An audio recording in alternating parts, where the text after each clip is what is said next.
Өлкөдө коронавирустан 3 адам каза болду. Бул тууралуу бүгүн 20-июнда саламаттыкты сактоо министринин орун басары Нурболот Үсөнбаев онлайн брифингде билдирди. Ош облустар аралык ооруканасынан 1961-жылы туулган аял киши каза болду. Ал Ош шаарынын жашоочусу болгон. Ал 15-июнда Ош облустук клиникасына жаткырылган.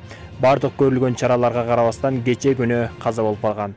Кара Суу районунан каза болгон бейтап эркек киши, ал 1959-жылы туулган. 17-июнда анын дене табы көтөрүлүп, жөтөл жана дем алуусу кыйындаган.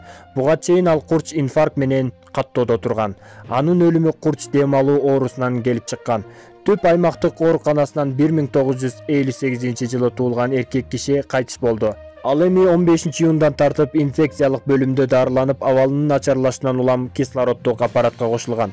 Диагнозу оң жак тараптуу пневмония, курч мүнөздө турган жүрөктүн иштеши. Өлкөдө коронавирустан улам каза болгондордун саны 35ке жетти. Каза болгондордун жалпы үй бүлөсүнө терең кайгыруу менен көңүл айтабыз. Бул маалыматтар интернет булактарынан алынды. Сиз биздин каналда алгач ирет болуп жатсаңыз, анда каналга катталыңыз.